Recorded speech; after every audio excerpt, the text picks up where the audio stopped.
Today I'm going over the superficial backline. There we go.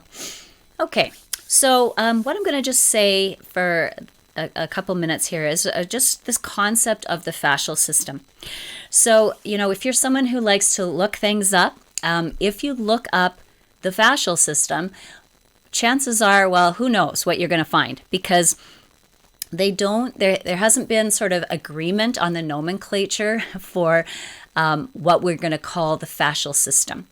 So different people thinks different structures should be included, different types of connective tissue should be included, and others have, opinions about what can't be included and that kind of thing. So in that video on the fascial system, I sort of clarified, I hope I clarified how I think about it.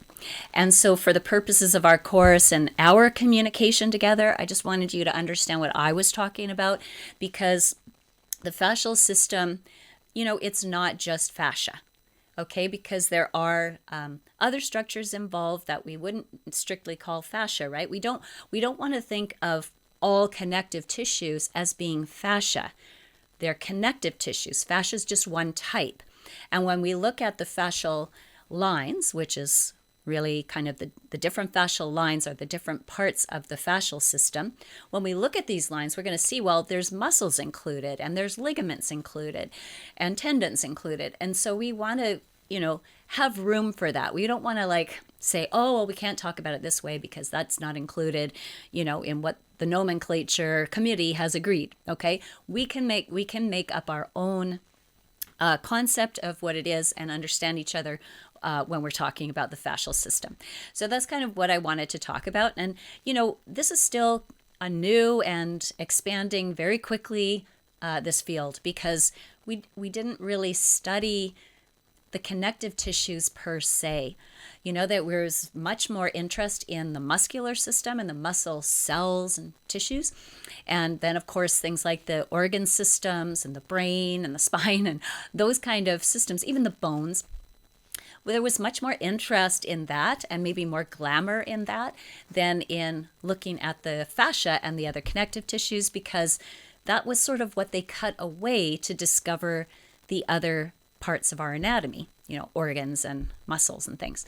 So, we're kind of new to this study of fascia and other connective tissues, and it's going to take us a while.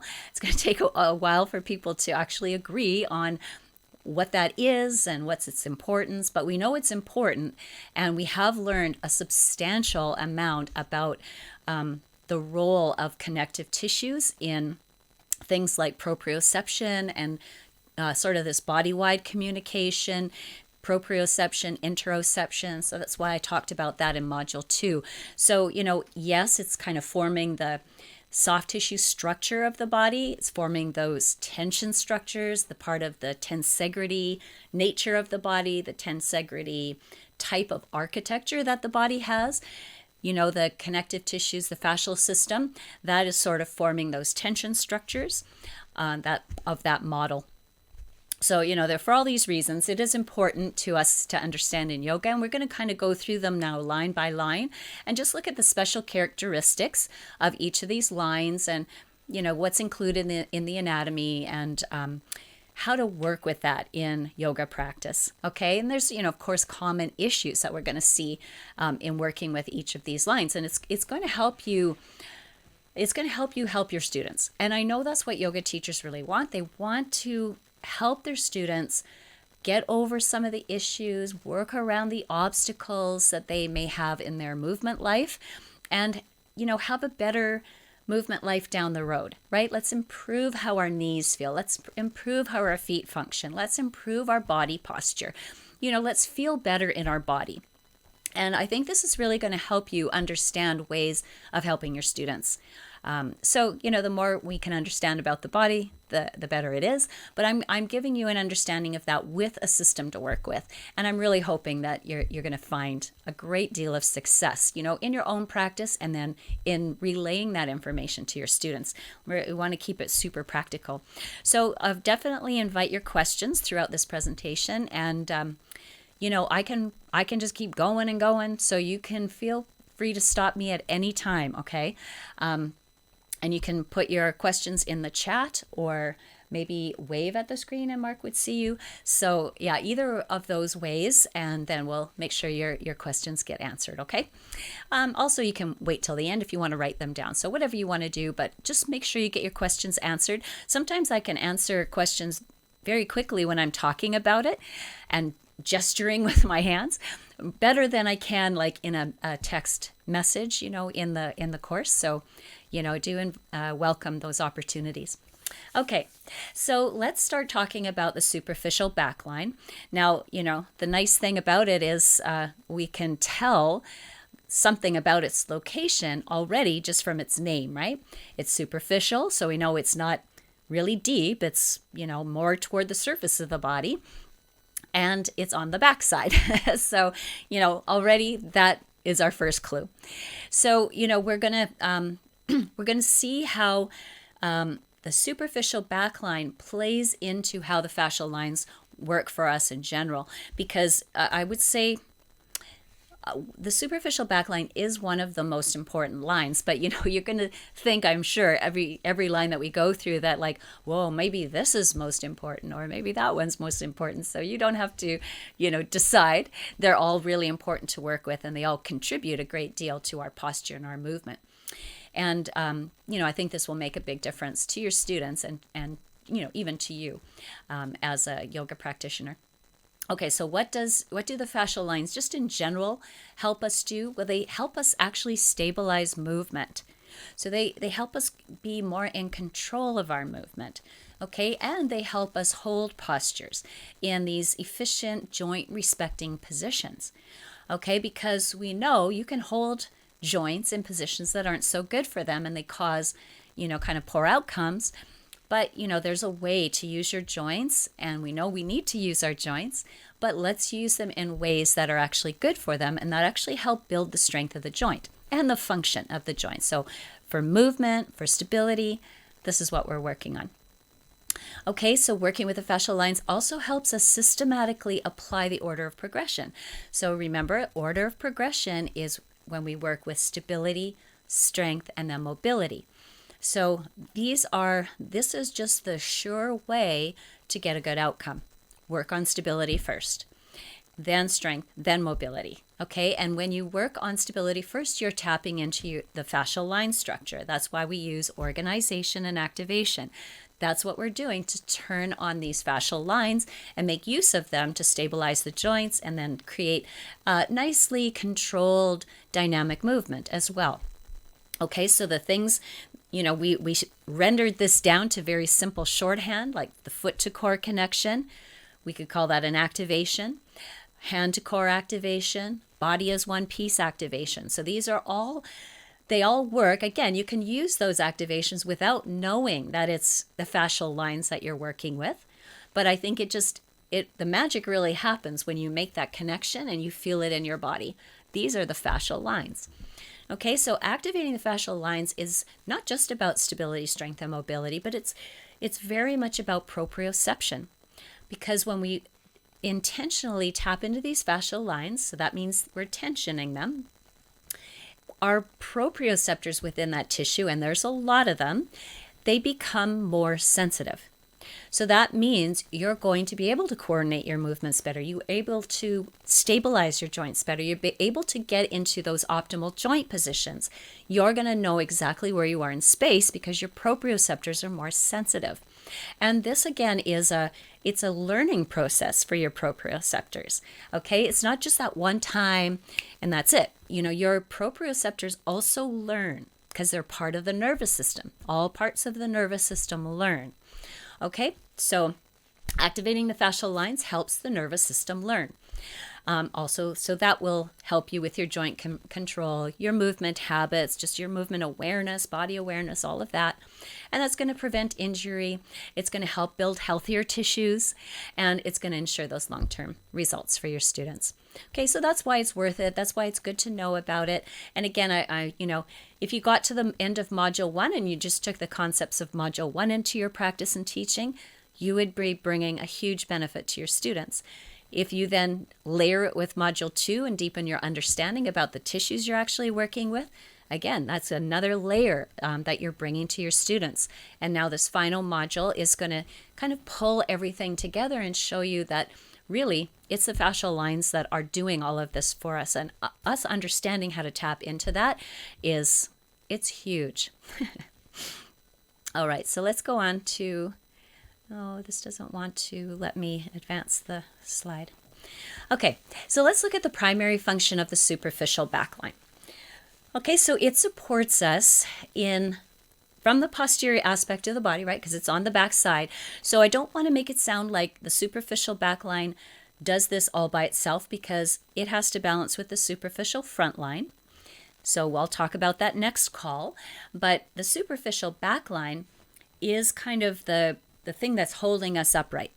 And this is kind of a unique thing to humans. We stand upright. We're not on all fours.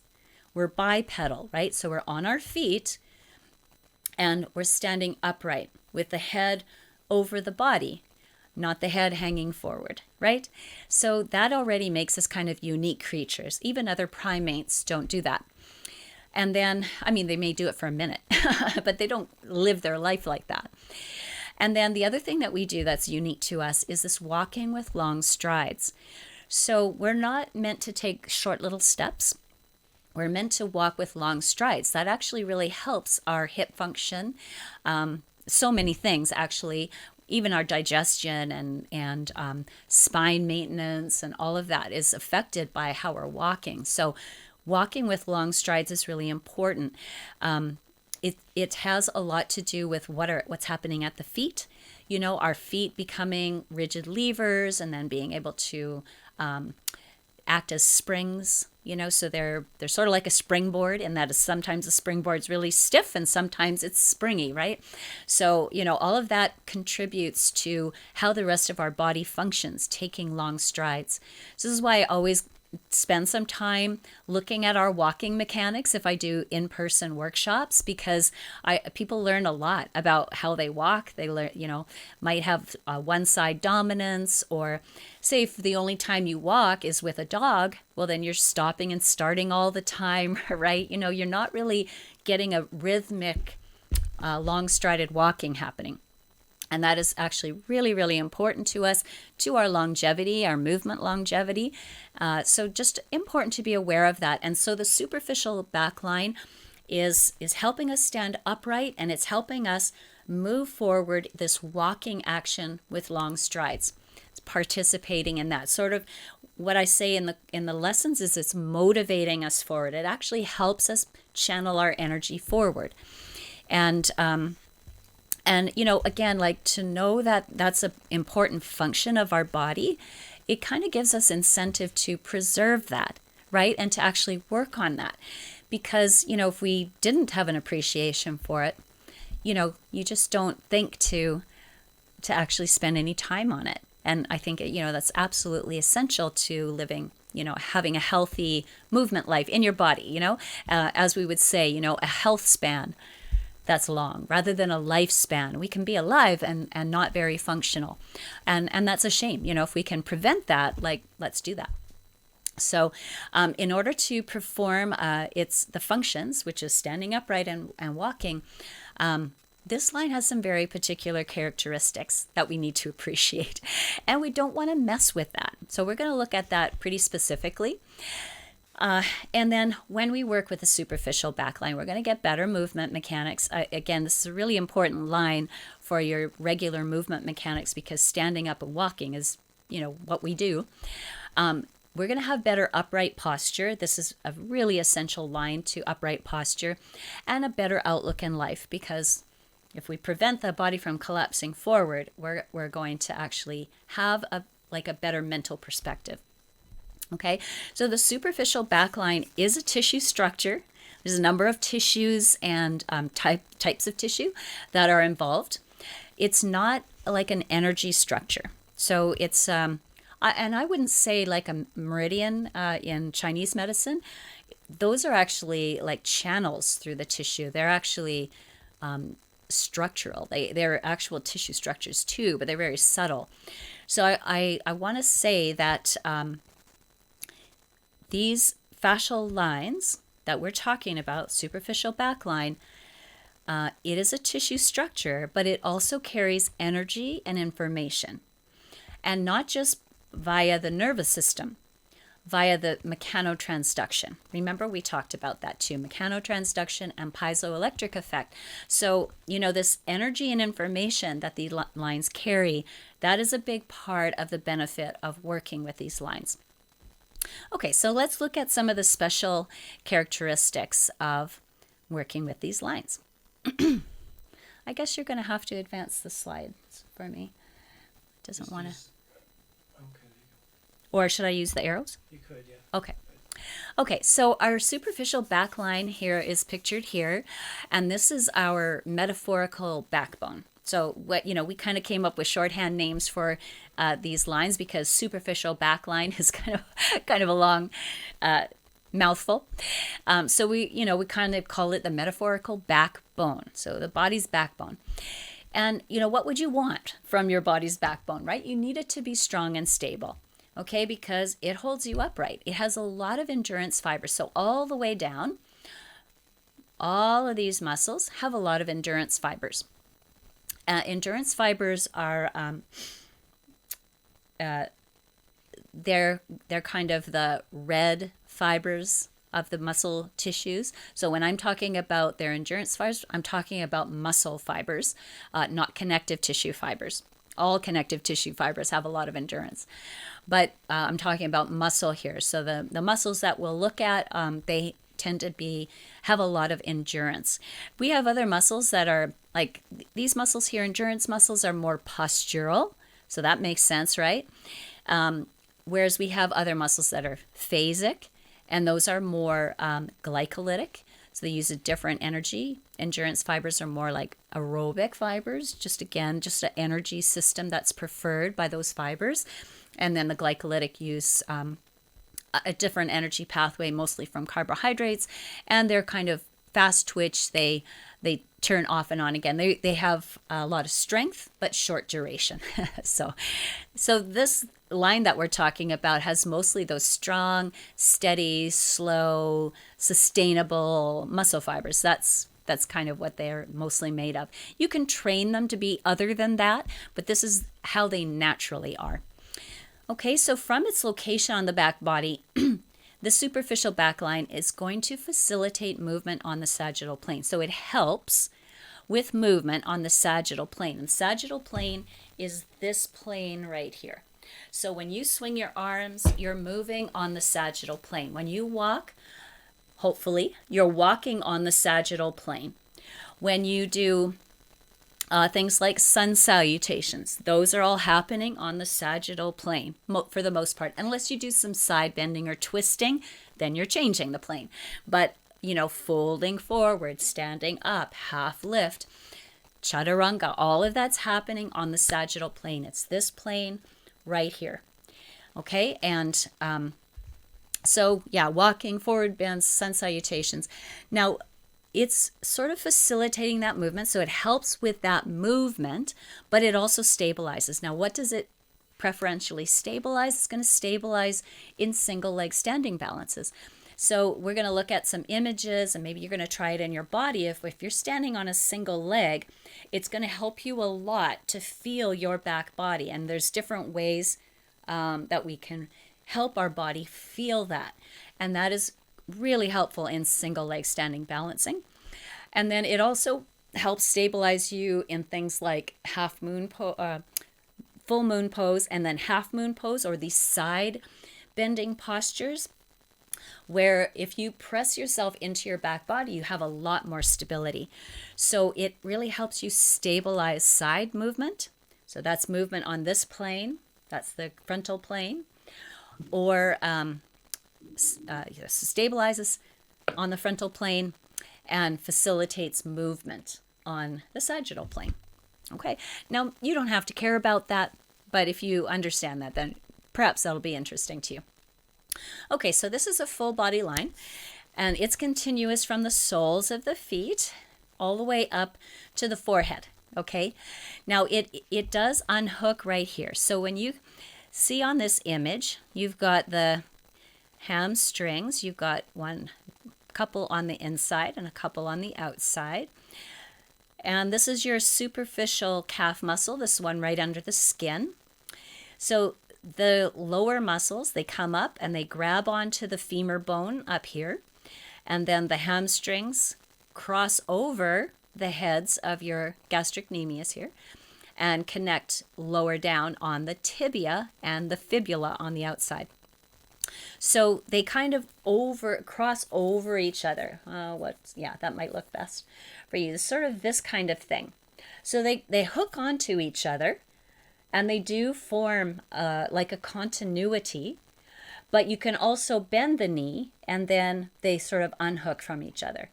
And by hook, I mean you just really reduce the tension. When the knee is totally straight, then you're going to have lots of tension. When you bend the knee, you reduce the tension. Now, that's almost kind of like a little fail-safe in the body, because there's going to be times where you want to flex the hip, and the only way you can do that is if you reduce the tension at the back of the knee. So I think this is a really important concept to understand in yoga, because there's so many forward folds of various kinds, and a lot of people struggle with those. And what happens is they don't bend at the hip, and it's probably in the rest of their life they don't bend at the hip either, because of the way they drive their car and the kind of chairs we sit in. We don't squat. I mean, hopefully we all do, but a lot of people don't go into those full squat positions, so they just don't have full hip flexion. And then you do experience a loss of function if you lose hip flexion and you don't have full hip flexion anymore. So, we want to make sure our students preserve their hip flexion, and we don't want to insist on keeping the knee straight all the time, okay? Because then they won't be able to fully flex at the hip. We'll look at some images that'll make that really clear. Okay, so, I'm sure you know that, putting something under the knee in a seated forward fold, or letting a slight bend be in the knee in standing, is just a really good idea. It also helps your muscles turn on so they can tension the fascia and support the knee. So you're not just relying on the bone-on-bone relationship to support the knee. Okay, so for many, lots of good reasons, we want to introduce those micro bends at the knee quite often. Okay, and then, the thing about this superficial backline is there's different demands on the lower aspect of it than there is on the upper aspect. Okay, so they're going to have some, it's a long line. It covers a lot of different structures. So you're going to see that there's kind of a lot of unique properties and capabilities as you go through the line. So we'll have a look at that. And just see, how they handle stresses at different levels. And we'll also see how, activating the line affects this line, and also, what kind of tissues are sort of prevalent. Yeah, and there's lots that are very obvious and that you have seen all the time that you're going to see in this line. So, okay, so we're going to deal with the lower half first. And I don't want to make it sound, it's so funny, like, the lower half of the superficial backline is super important. But then when we get to the upper half, we'll be like, the upper half of the superficial backline is super important, because they are. This is such an important line. So, but we're going to look at it, in the lower half first, then we'll look at the upper half, because like I say, they just are subjected to such different stresses. So, first of all, the features of the lower superficial backline. So when I talk about the lower superficial backline, I really mean right from the pads of the toes down here, through the arch of the foot, over the heel. This is continuous. Up the back of the leg. A lot of people know that as the Achilles tendon, or you might know it as the calcaneal tendon. And then this superficial calf muscle. And then the hamstrings. And then this structure here is the sacrotuberous ligament. Remember, if you haven't seen the video yet, this will make more sense to you perhaps, but this bone right here is the sacrum. That's the coccyx at the end of your sacrum. And this bone right here is your sitting bone. We often just call it that, but it's this bone right here, the bone itself, is called the ischium. And this part right here where your hamstrings are attached is called the tuberosity of the ischium, or the ischial tuberosity. And again, you don't have to remember that, but if you know the bones, then you'll know the ligament because they're always named for the bones they attach to. So this is why it's called the sacro for sacrum, tuberous for the tuberosity of the ischium. So sacrotuberous ligament. So that is, kind of, that forms, as much as we're going to look at, of the superficial backline on the lower edge. Now, some of the special features of this superficial backline are the foot arch. So we're actually looking at the outermost level of the foot arch, which is the plantar fascia, although it also has a number of layers to it. But I think for our purposes, just understanding that that's a fascial strap under the foot. In the videos, I mentioned the term aponeuroses. It's often called the plantar aponeurosis. And aponeurosis is just a connective tissue structure that's multi-layered and can handle stress in multiple directions. Although I would say the plantar tendon is mainly dealing with stress in this longitudinal direction. But we don't have to split hairs too much here. Okay, so this foot arch acts as a spring and a rigid lever. Okay, so it's got to be rigid right before your push off, and then it sort of springs back and is kind of preloaded for the next step to give you back some energy. Now, that's not really happening if you have a foot that doesn't function well, right? If you've lost foot function, maybe if you have, if you have a flat type foot type, or your arches have fallen, then you don't really get that spring-loaded action, unfortunately, which gives you back energy. You can probably, improve that to some degree, but if that's sort of just naturally not there, then that's not going to be where you get your propulsion energy, really. Okay, so let's look at the other energy of propulsion, like your calves, gastrocnemius, and your hamstrings. They're both, again, helping push you forward as you walk.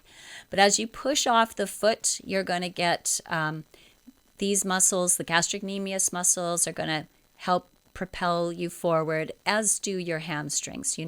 They sort of pull your leg back. So when your leg is forward and you're about to take a step and then you pull your leg through, you swing the leg through, the hamstrings are partly doing that. They're partly pulling the hip back. So again, I don't want you to worry about understanding all that to a great degree, but just looking at the features of the superficial backline. So muscles of propulsion like your calves and hamstrings. And then this is, arch of the foot is pretty important, but the proprioception is so important in the superficial backline. Now, why would that be? Why would proprioception be so important? Does anyone want to answer that question? Anybody want to take a stab at it? Okay. Why would proprioception be so important in this line? We could talk about the body in general, but in this line, why would that be? Anyone want to try it, Carmen? Well, because if you don't have proprioceptor, you would not know when to give the next step, or yeah. Yeah. Well, sure, that's one of them. Sure. Yeah, we can make it really simple. How else are you going to stand up? Yeah.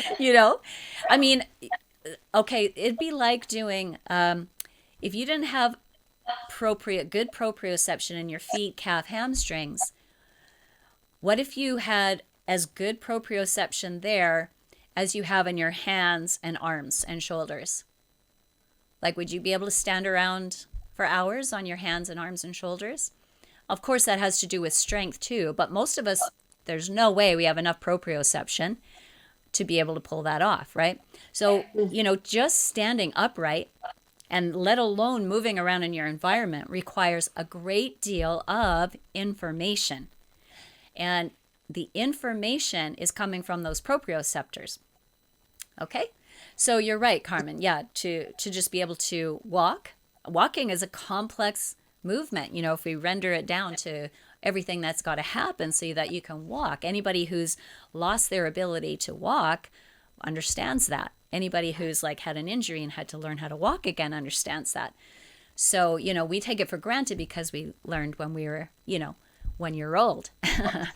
But, if we have to learn these things as an adult or relearn them, we would appreciate, how difficult it really is. So thank you very much, Cardman. Okay, so I'm going to spend a little time on proprioception here because we have, especially in the superficial backline, because it's one of the main lines that's keeping us upright on 2 feet, we're going to have lots of proprioception in the feet, in the calves, and we're just talking about the lower half of the superficial backline right now. So feet, calves, and hamstrings. All of these have a lot of proprioception. So that means they're going to have a lot of these little receptors giving information to the nervous system. And you're also going to have a lot of receptors. They're called muscle spindle receptors. We talked about those when I talked about the nervous system. The muscle spindle receptors are there to sort of prevent muscles from lengthening, right? So what the proprioceptors do is they're monitoring changes in muscle length and tissue length, because there's lots in the connective tissue. Muscle spindles are mainly in the muscle tissue, but the receptors, the proprioceptors, are mainly in the connective tissue. So your brain is always getting lots of information about what length and what's going on in that tissue because it needs to know fast so you don't fall down. Okay, so it needs lots of information and it needs it fast. That's why you have so many proprioceptors in the feet, calves, and hamstrings. Now, the issue with that is you're also going to have lots of muscle spindle receptors, and they're going to be very sensitive to changes in muscle tissue length. And if the change happens too fast or unexpectedly, or there's something going on in the tissue, like a imbalance in the chemistry or malnutrition or something like that, it's going to really dislike those changes in muscle length and it's going to resist them. And for some people, like we talked about in individual differences in Module 2 as well, we talked about how some people just have the kind of connective tissue that's a lot more sensitive to changes in muscle length, and just tissue length in general, and their muscle spindle receptors are very hyper, and so they just feel sort of tight all the time. Whether they are or not is something we can work with, right? We can work with the nervous system to calm that down to some degree. But there is a reason why you've got so much information coming and going from these tissues, because their job is to hold you upright, and it's important to them to maintain that ability. So if you have instability somewhere, say you've got foot instability, and that could make your knees unstable. It could make your hips unstable. So it always comes from the feet.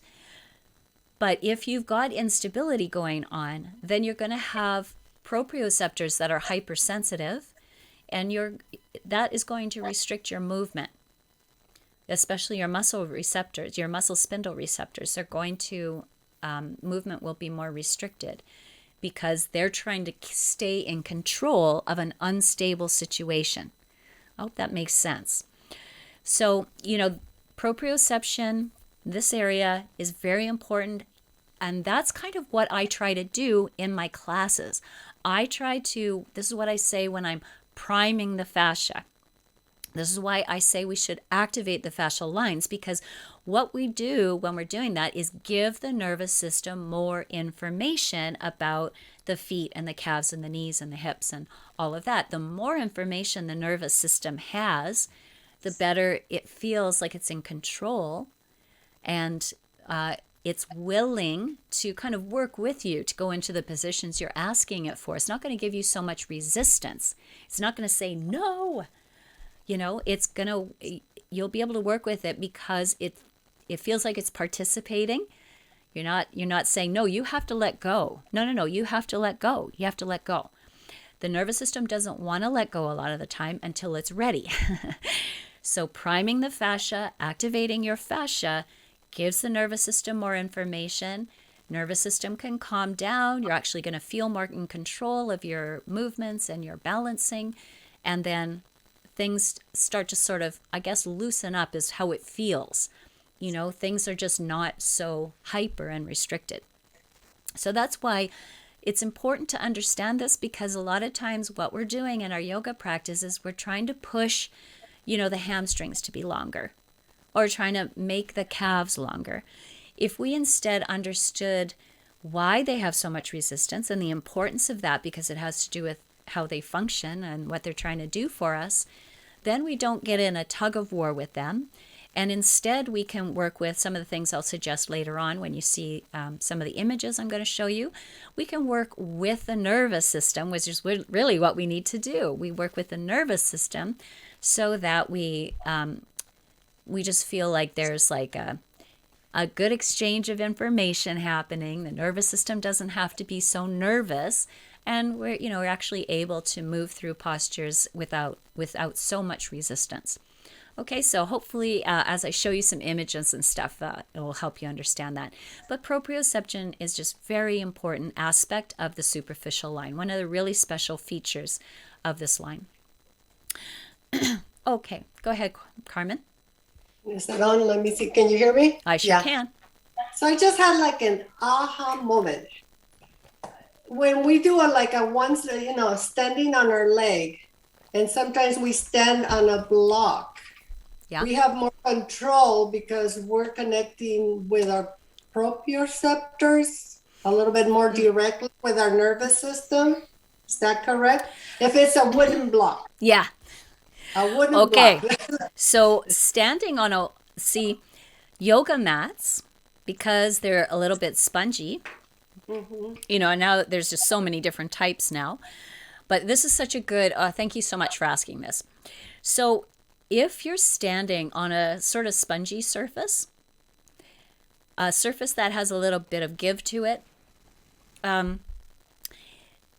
that surface is not providing accurate information to your proprioceptor. It's just not providing information that is,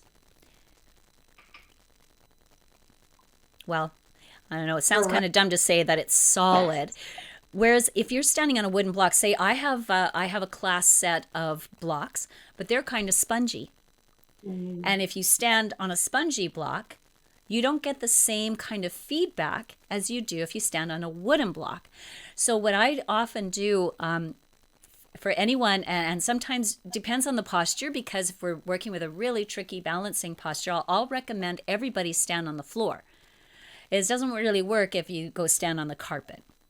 But if you can stand on a wood floor or a nice smooth floor surface, it's kind of like standing on a wood block where you've got much more accurate information for your proprioceptors. Yeah, and your nervous system knows intuitively that it's a stable surface. See how important stability is to your nervous system?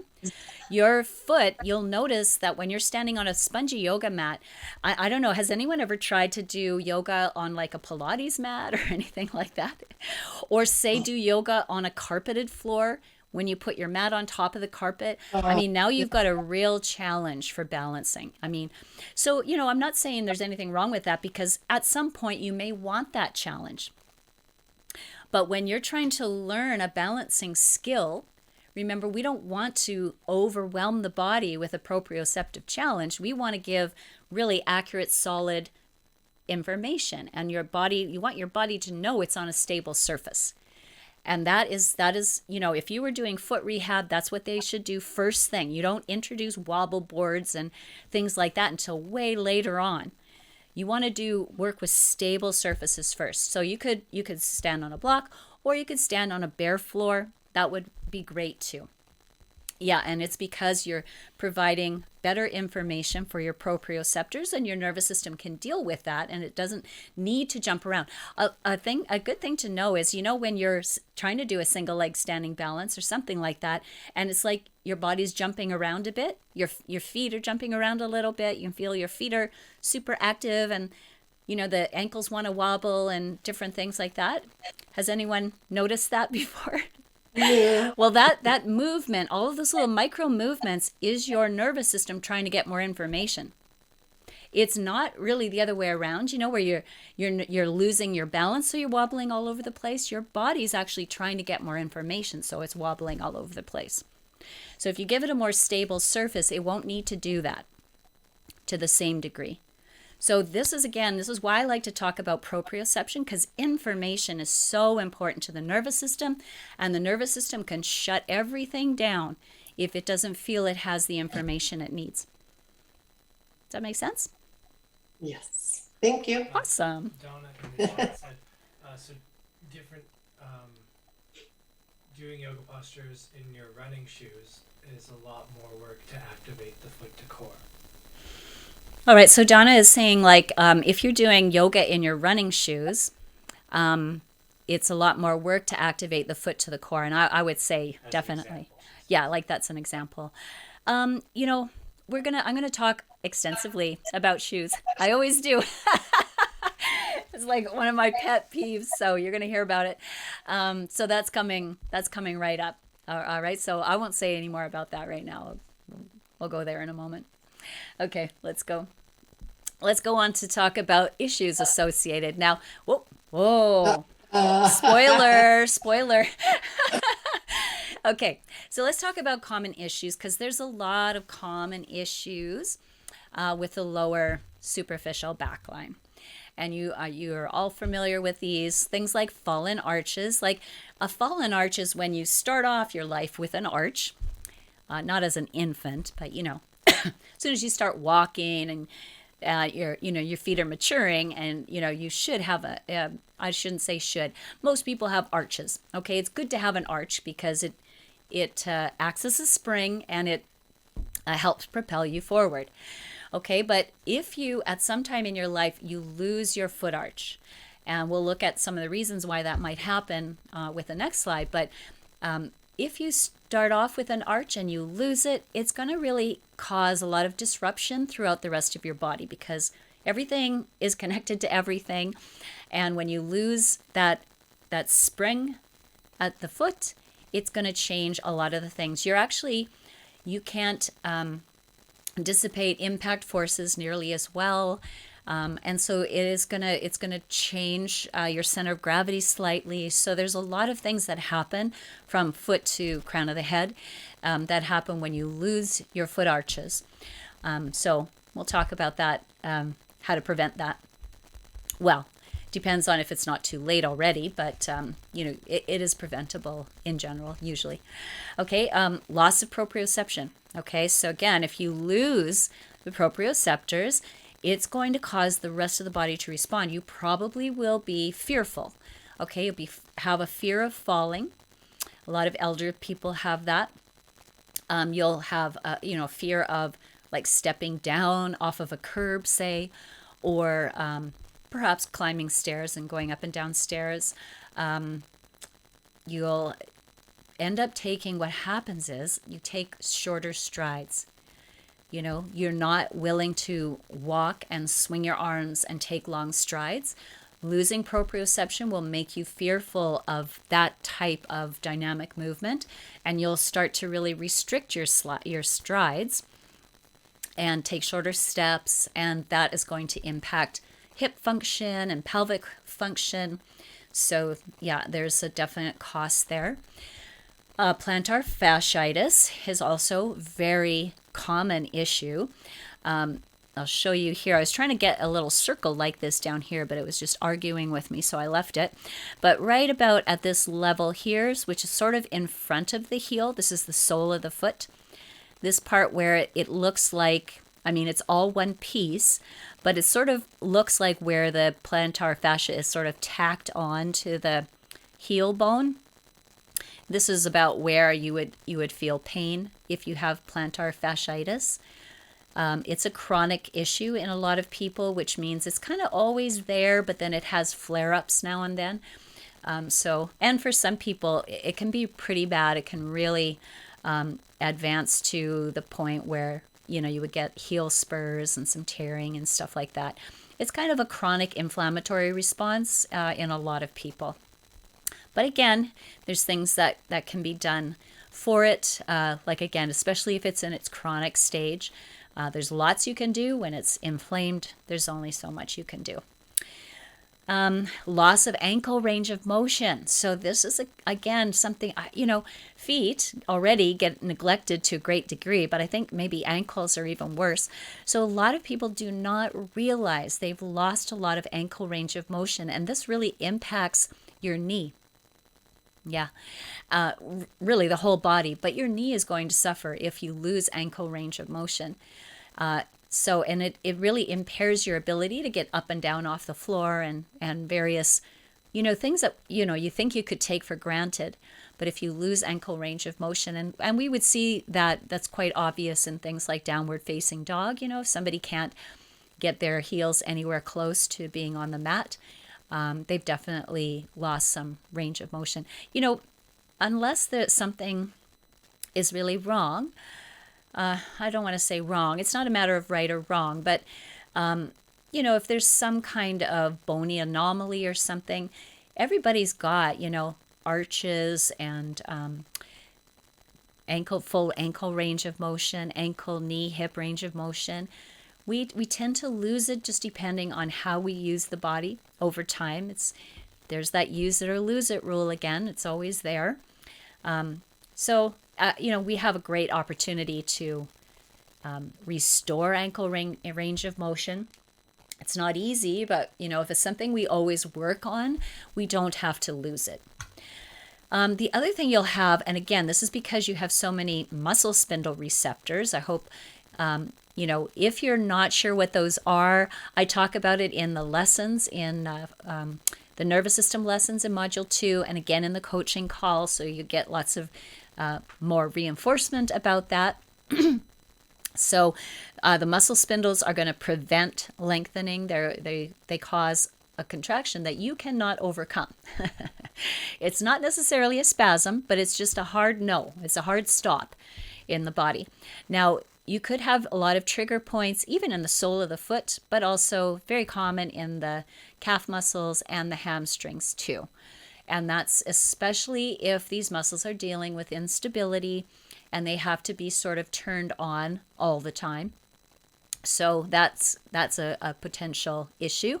Trigger points in the calves and hamstrings and even the feet. And then knee balance issues. So, where you're, the front of the knee is not a part of this line, but if your ankle range of motion is lost and the arches fall, then it's definitely going to impact the balance of your knee joint, the way this big femur bone sits on the tibia. So that will be affected. I would always, if you have knee issues, I would always look at what's going on at the feet and ankle first. And then, there may be things you can do at the knee as well, but, you really have to sort out the feet and ankle before you can fix anything that's higher up.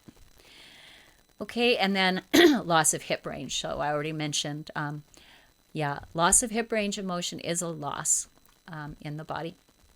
Now I put this little red dot here to remind me to talk to you about the hamstring insertion. So this is a commonly injured structure in yoga, which is kind of remarkable because in the palpation exercise for this particular lesson, you're going to feel this tendon when you swing your leg back. You're going to feel it on your partner, hopefully, maybe not, maybe you'll be feeling it on yourself. But even if you stood up right now and swung your leg back, you would feel this is, you just kind of have to go under your gluteal fold or, the fold under your seat. And then if you swing the leg back, you can feel That's not a bone. That's your sacrotuberous ligament, which is, kind of what it turns into off of the hamstring here. So it's this stretch of connective tissue which pops up just like a bone. It's so dense and strong, but it's injured in yoga, which seems remarkable. Like, how could you injure that? Well, you injure it because of forward folds, basically. In forward folds, that structure, which is a tension structure, and it handles tension quite well, but it doesn't like to get pushed up against this bone here. So then it would be compressed against the bone. Tension structures don't like to be compressed. So that kind of sets up potentially an inflammatory response if it happens a lot. And, again, your body's trying to get your attention, saying, hey, I don't really like this. Could we do something else? And what happens is we are learning to use organization and activation, which is going to tension your lateral and spiral lines, which sit on the outer aspect of your leg. So that's going to take up the tension that ordinarily all the tension just goes through this structure. So we're going to disperse the tension laterally. So this is not compressed so much. It doesn't need to be compressed so much. Okay, and we're going to keep our muscles a bit more active. So again, it's not, we're not sitting on bones. We're using tension structures which are already stronger. Already just tensioning them will make them stronger. Okay, so it's in the moment, and in the future they'll be stronger too. So what we want to do is disperse this tension by organizing and activating using our lateral and spiral line. And we'll talk about that more when I talk about the lateral line and the spiral line in a few weeks from now. Okay, so a way of not injuring that would be using your organization and activation patterns. It just solves a lot of problems.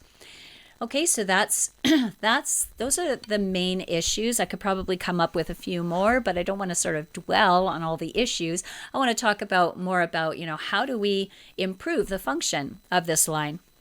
Okay, so let's look at where the problems actually come from. Problems in the foot, ankle, knee. Where do they actually come from? Is that genetic? A lot of people think so. A lot of people just think that's genetics.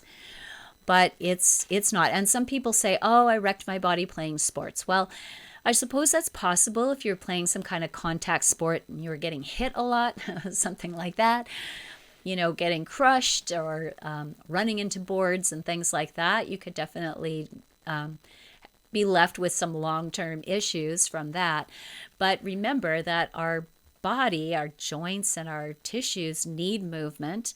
That's what keeps them strong and what nourishes the joints. So, we can't really say that movement is destroying our joints. We want to make sure it's efficient and respects, the architecture of the joint and all that. But that's not where it's really coming from. So, oftentimes, I'm going to say this in general about the body, is like, honestly, every time we interfere with the body, we mess it up. If we're trying to help the body, sometimes it's better for the body to do its own thing, quite frankly, because that's just better.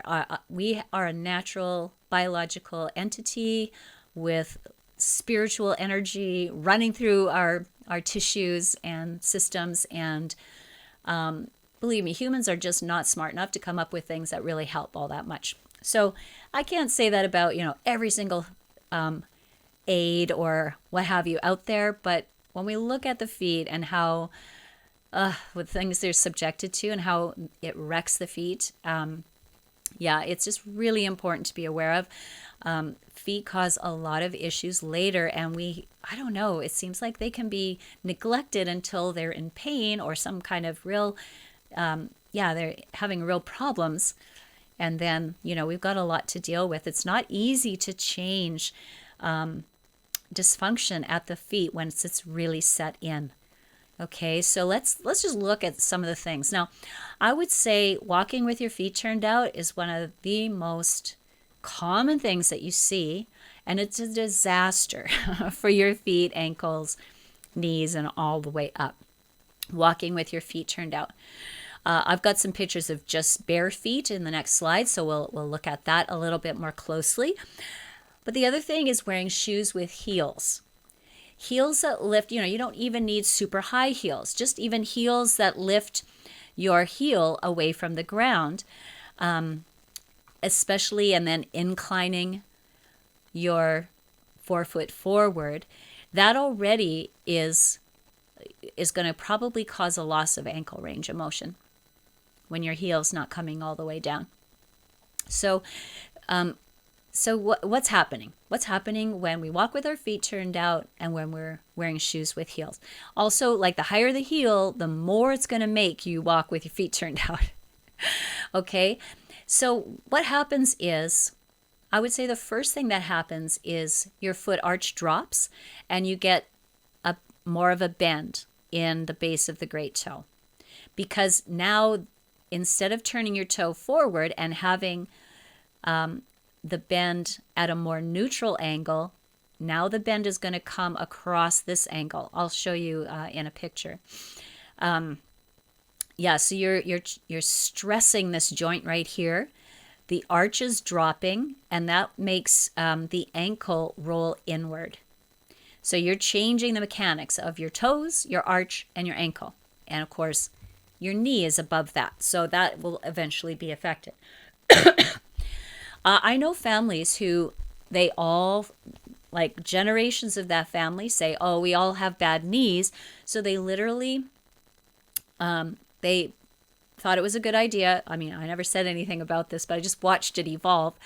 They put their kids in shoes with arch supports right from the get-go. And so when you do that, you make your foot reliant on the arch support now. Your foot is not going to develop an arch if you do that. It is through the movement mechanics of walking, especially if you walk with your feet straight, that you're going to develop a healthy arch, a healthy springboard for your feet and the rest of your body.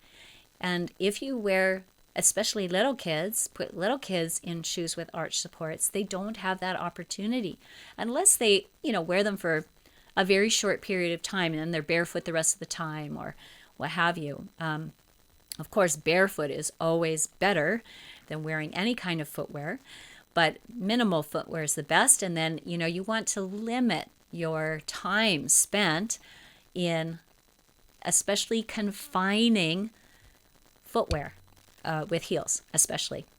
So let's just look at, I chose these pictures for a particular reason. Now, obviously, these are little kids' shoes. How much movement do you think a child's foot would have in something like this? This is almost like, it's supposed to be like a basketball running shoe, but like, would they actually be able to extend their toes? I don't think so. Or spread them out, or move the ankle. This is kind of like a skate or something, in terms of limiting movement. Yeah, they're not going to, like, how much proprioception would they get through a sole like that and this kind of construction? Not very much proprioception, right? Very little.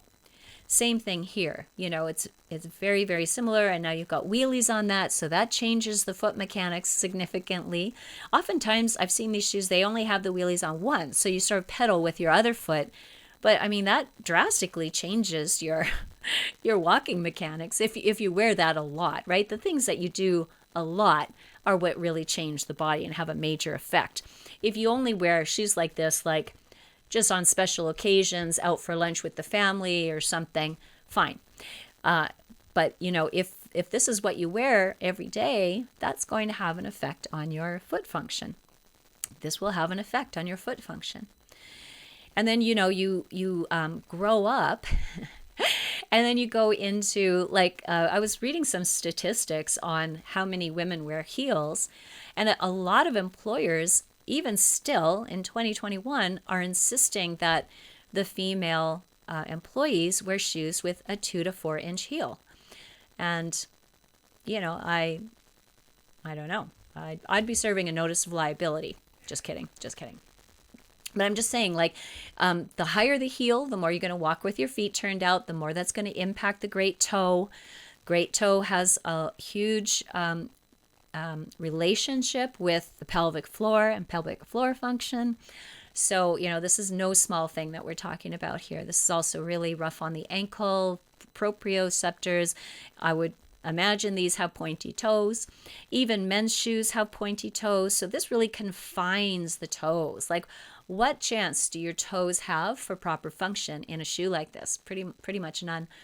And I've seen men, right, older men, say in their 50s, 60s, in yoga class, and their feet are permanently in this shape. Like there's no way they can spread their toes. They cannot bend their toes. And I think they could recover some of that, but it would take some real intentional work. But they were in this type of shoe, like, they think nothing of it for years and years and years. And now this is their foot shape. And they don't have foot function. So you see, when elderly people have lost their balance, they've probably lost foot function, and now they don't have balance, you see? So, this is the importance of the feet. And then I mentioned up here, these are the confining shoes, and of course they have heels, but also shoes that change your foot mechanics. So I know I love flip-flops. I wear flip-flops all the time in the summer, and I'm barefoot as much as possible, but if I have to run to the store or something, I'll throw on some flip-flops. But flip-flops change your foot mechanics. Have you ever noticed that? You have to hold the flip-flop on your foot with your toes. So when your toes should be extending, they're actually flexing to keep the flip-flop on your foot. So again, like if you only wear flip-flops for a little bit every now and then, it's not a problem. But, if you live your life in flip-flops, that changes your foot mechanics. So again, you've got to do something to maintain those foot mechanics if it's not going to be your footwear, if you're going to wear flip-flops. And then, these Birkenstocks, which is really quite a phenomenon. Whatever, if you like them and they're sort of your jam, that's great. But again, these shape your foot, right? I mean, they're intentionally shaping your foot and putting a pretty rigid arch support under the arch. Now, a lot of people think, oh, that's what I need. I need arch support. I would say, a rigid arch support or arch support of any kind, even orthotic, that is designed especially for you, that would be the appropriate time to use something like that would be when your arch had pretty much already fallen.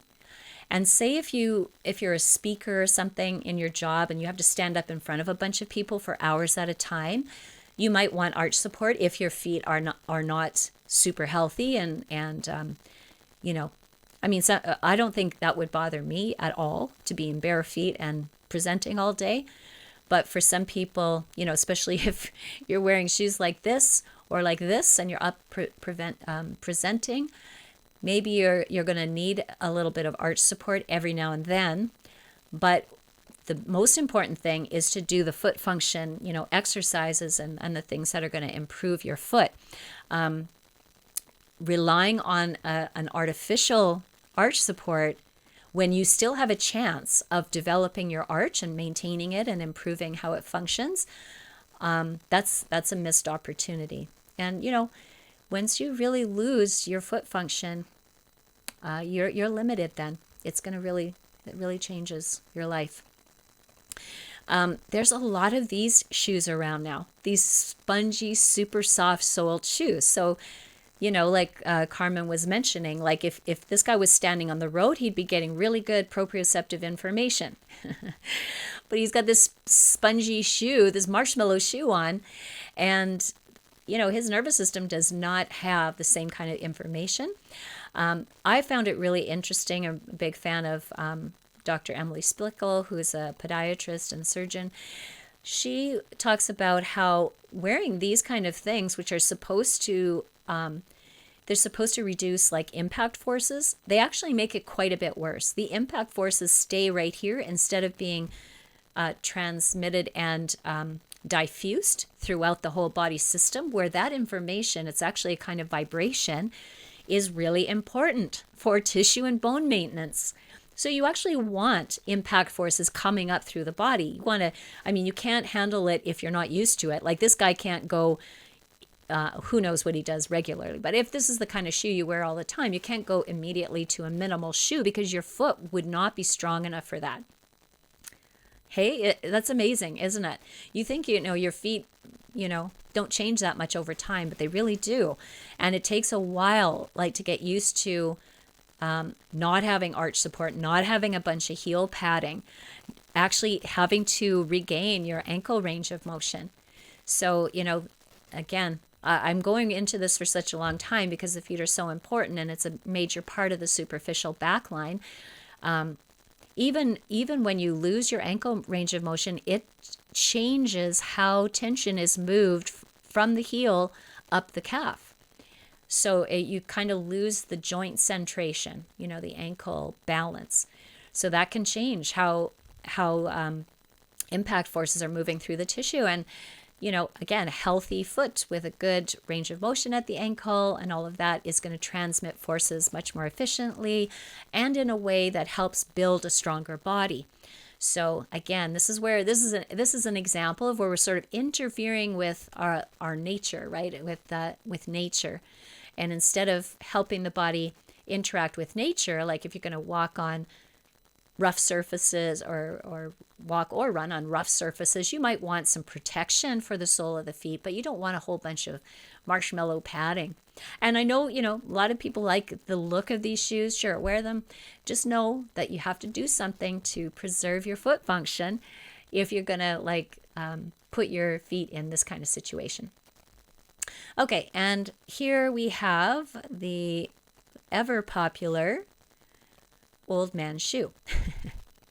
And you can get them in white or tan for ladies. I'm being saucy here. But, these big padded shoes are what a lot of seniors wear.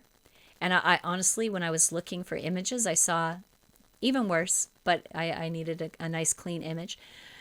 I don't want to, somebody's in their 80s, they've got lots of foot problems, they feel lots of instability in their body. They are free to wear whatever footwear they want. But when you're in your 30s, 40s, 50s, 60s, preserve your foot function so you don't have to be afraid of walking and standing up when you're older. It may not seem like a big priority right now, but one day it will. So I want to really encourage you. So you can see again, this is like going back to here. What information can an elderly person's feet receive through this thick sole and all this padding? Little to none. So I don't see how this helps them. I know a lot of elderly people have lots of tenderness at the feet, and I know they can lose sensation through diabetes and all of that. And so there's this is more protection, but it doesn't help with proprioception at all. And I do feel like, hopefully one day we'll come up with better solutions for this. But I think, early foot care is just so important and so worth it. All right, I'm going to leave this slide now. Let me see. Donna was asking me about, Donna, did I answer your question? Or address the thing that you wanted me to? Talked about activating foot to core is more. Oh, yeah. So when when we're activating foot to core, she was saying something about doing yoga in your running shoes. You can't really activate foot to core. That would be pressing down through the great toe, engaging that kind of short foot activation. You're just not going to have the same sensory experience through something like this. So, you can approximate it as closely as you can. I don't know, say if you were in a gym or something, I would use foot to core connection in a gym. I would use it in dance. I would, anything. I would use it if I was at the starting block of a race. But you have the best chance of, definitely would develop that in bare feet. And then maybe you have a chance of applying it if you have footwear on, but it's not the same experience at all. So hopefully I gave enough information about that. So now we're going to go to the next slide. Okay. Pardon me? It's 112. Okay, it's 112. This was going to be a really short presentation, but there you have it. This is my modus operandi. Okay, now I said I wanted to talk to you about foot. So, I have an arch. So even if I walk with my feet turned out, it's still going to be there because I do a lot of strengthening for my feet. But maybe with this image, you can sort of see this whole piece would roll downward if I'm walking with my feet turned out. And you can sort of see on my push off here that you can see how this is kind of where the stress is going to be. I hope you can see that. If I was walking with my feet straight, you see how I'm going to push off with my great toe? And there's that relatively straight tendon. Arch expression. Here's my rigid lever, and I'm pushing off. There's just sort of a sense, right, that energy is going to go boom. You can see here that the energy is going to go through here, and it's not going to go straight through my ankle. And my ankle is going to also, if my arch rolls down, my tibia here is going to roll inward on the talus. So that happens too. And remember, like, it's kind of a collapsed position, and your connective tissues are going to come in and reinforce that position, because if that's how you walk and how you stand, then obviously you're giving the body the stimulus to keep it like that. So you're going to get connective tissue changes, which makes it really hard to unchange. Okay? So that's, why we want to get in the habit of walking with our feet straight. And, hopefully you can see too, when we're organizing and activating, we ground through the great toe and the great toe mound. Can you see the direction of those tendons? See how they're slightly diagonal? It's going to come up slightly diagonal to the outer aspect of the knee. So we're tensioning the structures that are already there for foot function, ankle function, and knee function. So that's, again, why, this works the way it does. So I would recommend, like in the yoga practice, talk to your students about importance of foot function, and then do things that strengthen, like this action here, just a simple toe stand. You can have one finger on the wall if you want, but it's going to strengthen your toes, especially if you're pressing the toes into the mat as you do this. It's going to strengthen the foot arch and strengthen the ankle. And then this action here, going all the way into toe extension, and then also reaching back with your heel as far as you can, so you can bend the ankle as much as you can. So you want to maintain your range of motion at the ankle. And you can do this in kind of downward facing dog and plank poses quite easily. And if your students aren't up to that, then they could be on their knees with their toes in this position and reaching back through the heels, one leg at a time, lifting one knee off the ground at a time. So there's lots of ways to do it. You don't have to be an advanced yogi to do these things at all. The other thing, if you haven't done already the experiential exercise for the superficial backline, you'll see that we start that little practice with yoga tune-up balls. And I really feel like this is a key aspect of working with the superficial backline, because this is not like stretching the foot. This is sensitizing the foot and improving its mobility. So you can really work on strengthening your toe, like grip and spreading of the toes, mobilizing the toes. They call it release, but it's not really release. It's mostly like making that plantar tendon and the tissues, those layers, all juicy, so they move and slide better. So you work on strength and mobility of the toes, work on the juiciness of the arch, work on this little area in front of the heel where plantar fasciitis would sort of show symptoms. You want to make all of this nice and juicy. So lots you can do with this. So this is hydrating the tissue, and it's making the proprioceptors sensitive. If you do this first and then you do a practice, single standing balances and things like that will be much easier, because you have given your nervous system a whole bunch of information about your foot by rolling on a yoga tune-up ball. So it's really brilliant how effective this is. It's super valuable. Anybody, who's lost some foot function, there's so many things you can do with a yoga tune-up ball. And I think we have at least one video on that in the bonus resources on the course. And then I have, a YouTube channel with some of that too. And then, you want to maintain your full squat. So I know, not everybody can get their heel down.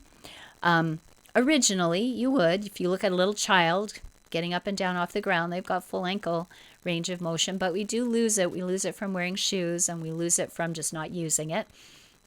So even if your heels don't go all the way down, I would recommend in this case to roll up a mat or something like that. Put a wedge under your heels so that you can actually press your heels down and activate the toes, kind of lift the toes maybe. So you're really actively going into your ankle range of motion. That's very important. So ankle range of motion, knee and hip range of motion. This is very important to maintain so that you can confidently stand up and walk as you go into your senior years. Okay, so very simple concepts. So I thought I'd see, I would love your participation in here if you could. How is your eye? I kind of helped you with arrows here, but if somebody wants to just say what they're seeing. Oh, wait a minute. Oh, okay. We're about to go into the upper aspect of the superficial backline. So if you don't know what to say about this, that's fine. But you probably know what to say about this, this, and this. So if anybody wants to jump in and take a stab at it, let me know.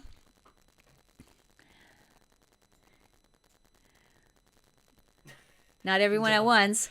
Don's like, it's going to be me. So I'm not sure what you're asking, but because your knees are locked and your issues, I can see all kinds of things. Yeah. So tell me what you see. I see that your knees are locked and your hips are not over your ankles; they're way far back.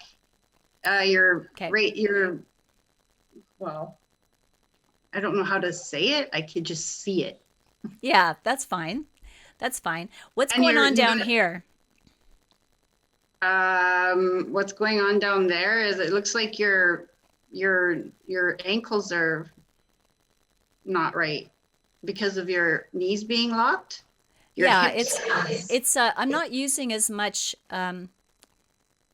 ankle extension, right? My ankles are in more of a flex position. Can you just move the screen just a little touch off to the side? Oh, I've got the mouse? Okay, cool. I've got the mouse. Okay, so I wanted to just say, if the knees lock back, that's not an active position, right? It's really, now you're hooped because you can't really organize and activate in this position. What happens here, it might be possible to bring the hip more over the ankle, but it's not really going to solve any problems because probably what would happen, and this is really interesting for me to notice, is I'd get even less hip flexion probably and even more rounding. So I could have done that for a better example.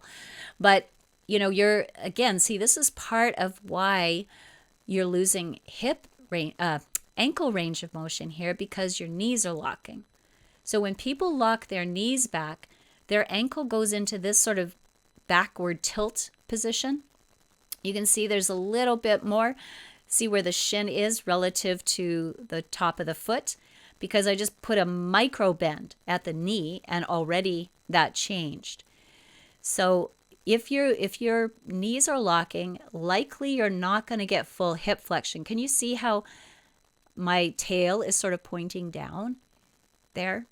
And here it's pointing out, because the knee is a little bit bent. So I've just reduced the tension. This shows a little bit more of an exaggerated knee bend, but lots of hip flexion here.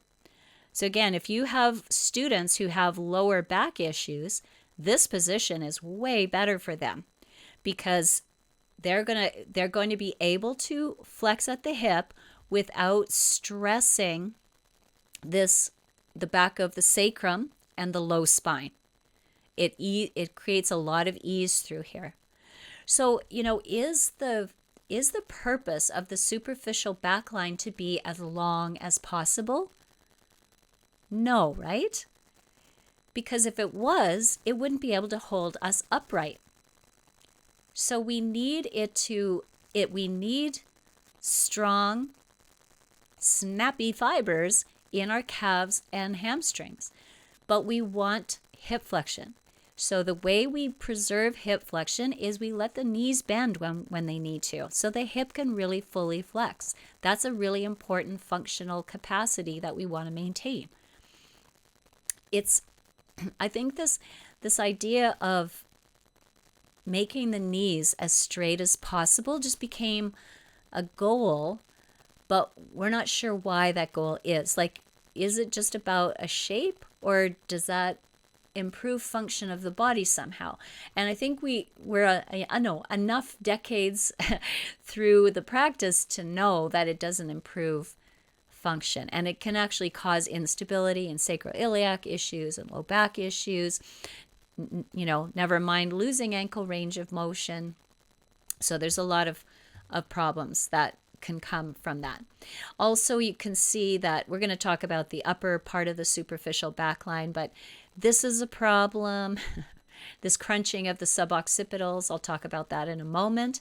And if instead you're looking down, this kind of looks a little bit like head forward posture. It's roughly the same position. And we don't really want to reinforce that in our yoga practice. We're trying to practice better habits than that, right?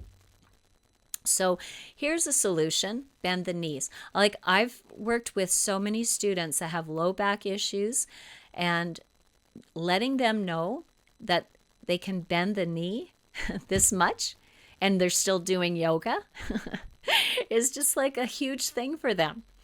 Pushing through the feet, really active legs, it really takes the stress off of the low back. Okay, and here's a way of using a simple shape like a half lift to strengthen the upper part of the superficial backline, which really needs this kind of strengthening. We'll be talking about that next. Okay, so, the half lift is a really iconic posture. I think it's a good diagnostic posture. A lot of problems show up in the half lift. A lot of misunderstandings about what the practice is about show up in this one posture. And, you can teach better mechanics in this posture quite easily too. So I do put a lot of emphasis on it. It's done at the beginning of the class. You can kind of land some really important principles. In the forward fold like this, you can dial it out, right? You're organizing and activating. Even here, they can feel that, okay, now I don't feel like I'm putting so much stress on my sitting bones. I'm putting it through the sides of my legs. So, there's some really noticeable differences if you organize and activate in forward folds and half lifts. Very simple postures, and I think they really land with people. So you don't have to use a strap. You can also just take your arms out to the side and sort of a T position. Anything you want to do with your upper body to just give it time to fatigue a little bit and to really tap into those upper muscles. So let's look at those now. Okay, so again, now, we're just talking about the importance of the feet. Donna has a question. Okay, let me take care of that first. Do we need to go back to the previous slide? It doesn't matter, Denise. My question is, when you're dialing out and say in Virabhadrasana 1, when you step back. Yeah. So what I've been noticing with the superficial back line is that I have to bring my back leg a lot more forward to be able to dial out my back leg, because I cannot ground through my baby toe. Do you know what I'm saying? On your back foot? On my foot that stepped back, yes. Mm-hmm. So you still have to dial both feet out, right? To do that foot to core connection. Yeah. So what I'm saying is when I've been doing it in the past, I've always really struggled finding that connection between my baby toe as I'm dialing it out to get the grip, the can't remember what you called it there way long time ago, the paw. Monkey foot. There you go. grip when you're dialing the foot out. I just wanted to mention that bringing my back foot, so I cannot have that range of control with that back foot so far. I don't have that range of control to do the dialing out on that back foot. So I learned that I have to bring that foot back to be able to do that action, that activation of the dialing out of that back foot. I just wanted to say that it really helped to bring that foot forward, rather than you talk often how we want to get into these fancy postures. So I wanted to get deeper down, but I lost the control on my back foot, so it wasn't working. So I had to bring that foot way forward. I now don't have the flexion in my hips that I thought I did, because now I can't get down as far, obviously, because that foot is so much more forward. But now I find that I have the range of control to do the dialing out of that back foot. That's all. Okay, great. You know, Warrior One is a pose where you're going to see a lot of potential either collapse or over torquing of the knee, or there's just so many problems, because by virtue of having your hips basically oriented toward the front of your mat, your back foot, like the pose is asking for your back foot to be opened, and it's going to need to be, and the heel down, right? You have your heel down in Warrior One, classic Warrior One. Now, the problem is a lot of people can only get their heel down if they drop the foot arch. If they let everything go to the direction of collapse, so you're essentially have this happening, right? Except your heel is down. So you can achieve that if you have to basically let the arch drop. If you're going to organize and activate, then you, exactly as you say, you're going to have to not have your legs so far back. And you know, like I say, I don't recommend practicing the foot arch drop and, you know, the tibia falling in over the talus. The other thing too is there's a lot of torque on the knee. And, you know, if you're not organizing and activating, and you're slightly hyperextending the knee, which is probably what's going to be happening here, because once this collapses, then your knee is probably also going to collapse into hyperextension, which is a collapsed position. And, you know, you're doing this to get your foot and leg into a particular shape or position. And especially if it's, like, as you say, it's going beyond what you actually have control over in any kind of an active way. You can put your body there, but you can't put it there actively, right? So, you know, to be honest, have I made myself clear to you, Donna? Does that make sense? That this would have to fall in. If you let this fall in, and if you let the knee hyperextend, you can probably get the leg further back. But as soon as you see, when I'm talking about organization and activation, that activation is going to push you in the direction of stability. Okay, but that's what I'm saying. This is probably why I don't like this pose, because I fight with it, because I'm trying to follow your direction doing it. Yeah. And I found that I had to bring my back leg way more forward to be able to do it. Yeah. So that's why I never do that pose. Oh, that's probably why I don't like it. You know what I do? I do it with the toes bent under. And I do that because you can push into your toes, and you can really activate the foot arch. You know, you can really actually get both the front line and the back line active, and you know, work on your balance and stuff. Balancing, this is sometimes called balancing warrior when your back foot is in this position. Again, it's got that's an added bonus that it's more of a balancing pose than Warrior One is. Warrior One is definitely more of a range of motion posture. And the thing is, you run into a brick wall there with what's available at your ankle and your arch and your knee and squaring the hips forward. Like you're going to come up against a bony stop is what I would say. And I personally don't work with bony stops in my practice and teaching. I work with tensioning the fascia. We just don't go into bony stop, if that makes sense. Because I consider that more of a collapse position. So yeah, I don't really like Warrior One because it's a compromised position for so many people. It just doesn't have the same value. Like I tend to choose postures with a lot of value for the students and the common issues they have, so that the balance, it's very balancing, for their needs. I'm pretty well aware now of the needs of people who live the way we live and are aging in that system. It's pretty evident, the kind of issues they're going to have and the problems that they need to solve. So I really focus on that. So there are definitely certain postures that, maybe, they're part of maybe the first series or something of Ashtanga or something like that. I just don't really see a lot of value in some of those postures. Like whether you can do them or not is fine, but I tend to focus on what my students really need to get from the practice. That's me, because you got to make choices, right? You can't do all the postures.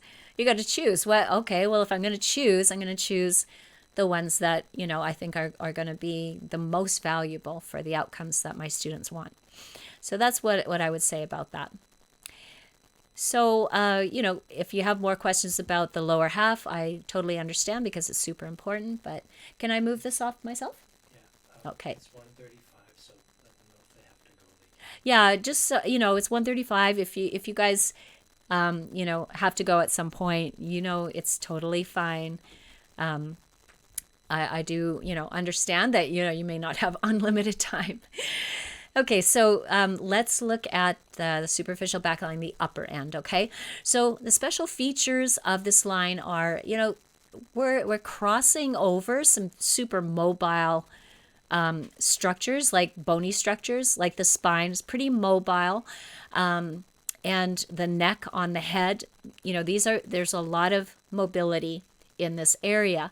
And that's good because it helps us do things like, climbing, reaching, inversions, things like that, to have this ability to mobilize.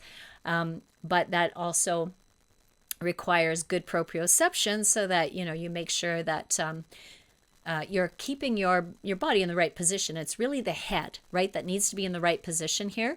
So you've got, very important proprioceptors. Interestingly, these muscles, they also have a lot of proprioceptors too. A lot of people who have back issues will have them in these muscles. They're postural muscles, those endurance muscles. They do tend to be turned on all the time. And if your head is not straight above its axis, these muscles have to work pretty hard all the time. So, they complain about it. You've got these are suboccipital muscles. So this is your occiput, this bone, the bone, not the connective tissue on top of it. And so these little muscles, this group of muscles, they go off in other directions. They're not all straight up and down like this. And they have a lot of proprioceptors in them. Okay, so those little muscles, that little area at the base of the skull, top of the neck, is really important to how the rest of your body functions and how you hold yourself in regular upright posture. So we're going to talk about, the things associated with that, issues associated with it in a moment. So, let's just look at the other thing too is the interoception, right? Because if it's not so much, it's the result of the collapse of the superficial backline is going to affect interoception, which, affects your outlook on life, basically.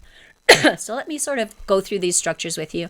This is the Galea aponeurotica. This is fascia.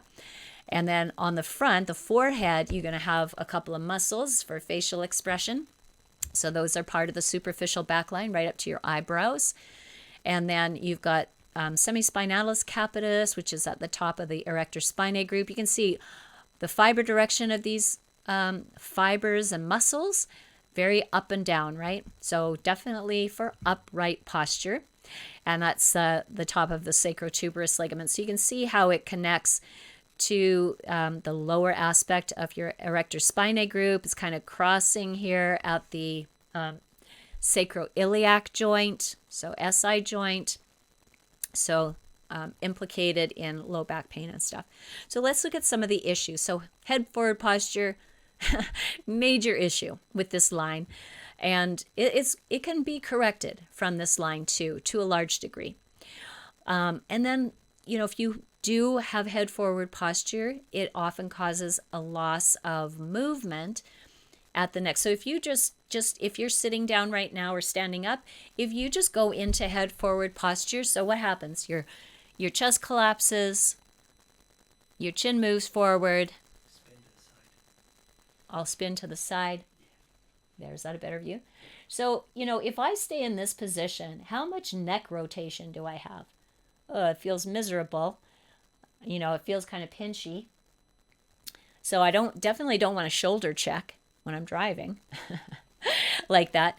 And then what about my shoulder? Okay, can I lift my shoulder? I can go about here before I can feel a pinchy kind of stop.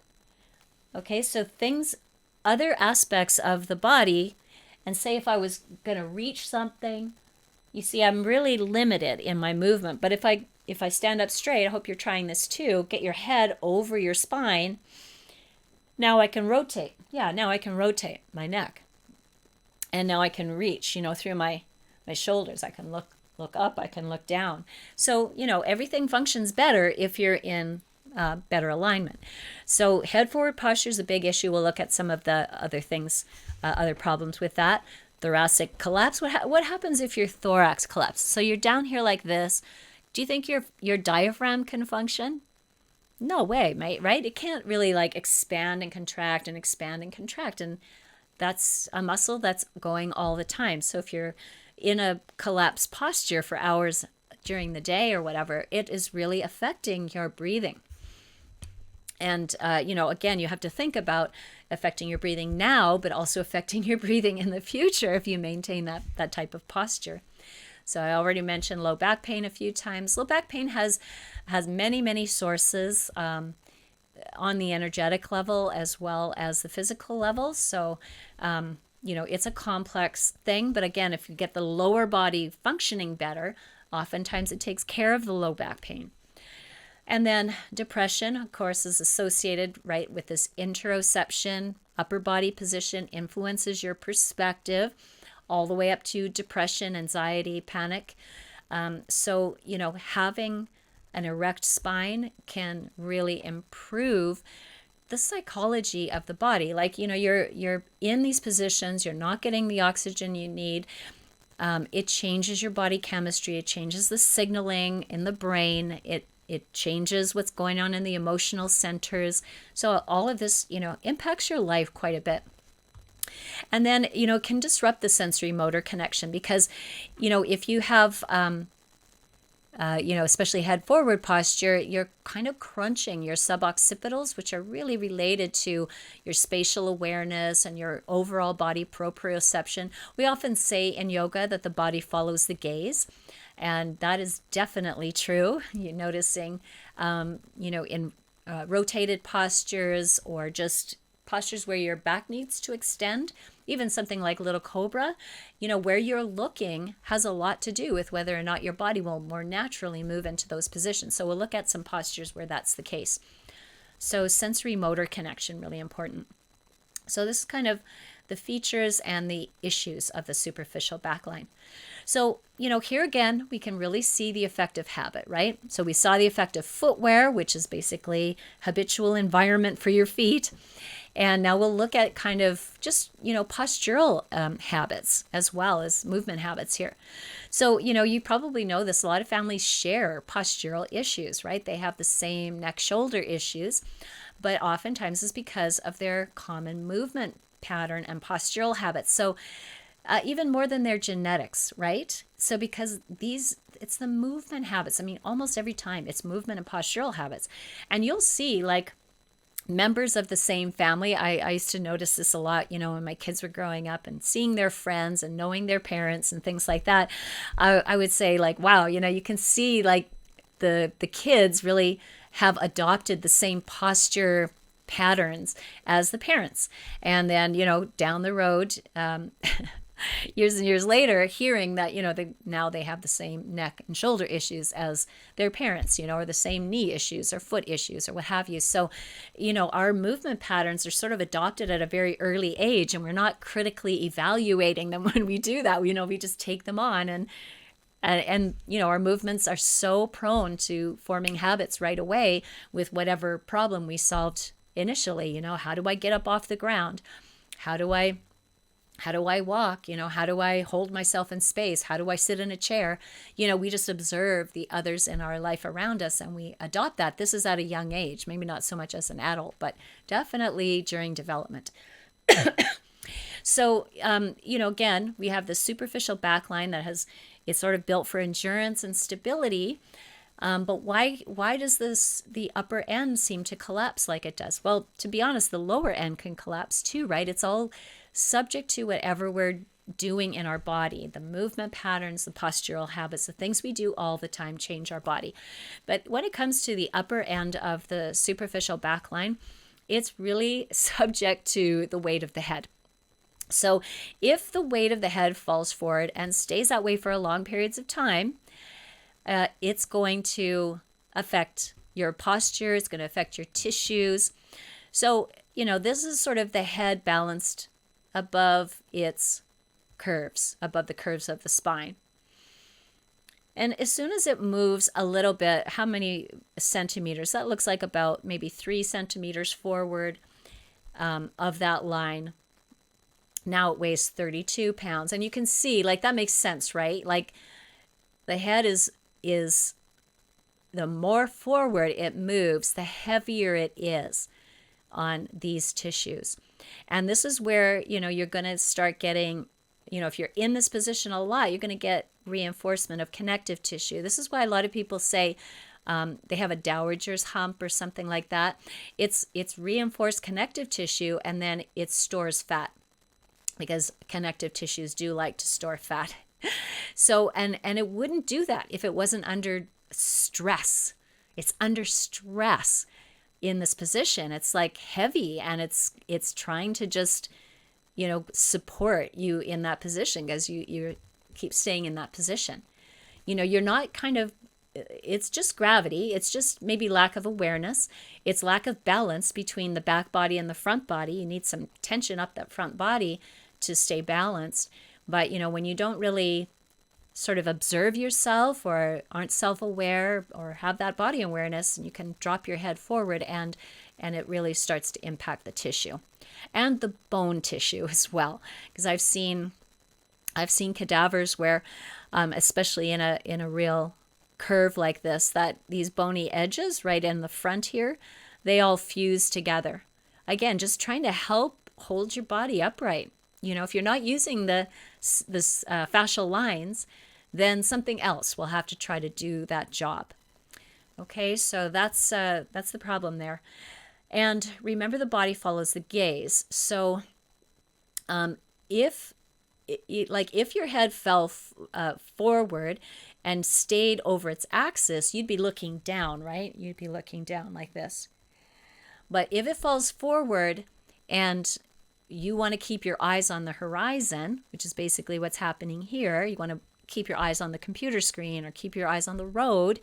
Your body will just arrange itself around that, right? You want to keep the eyes on the horizon. They call that the righting reflex. This is what I mean. The body follows the gaze. You have this reflex in your body where if you put your head in a position and hold it there, the rest of the body will adjust to that position. And hold that position for long enough, and it starts to change the tissue. Okay, so we want to reinforce good habits in our yoga practice. Oh yeah, I wanted to sort of show this little guy. You see how he has to move way forward of the plumb line because of the weight of the backpack. Now I know, backpacks are a reality of students. That's all there is to it.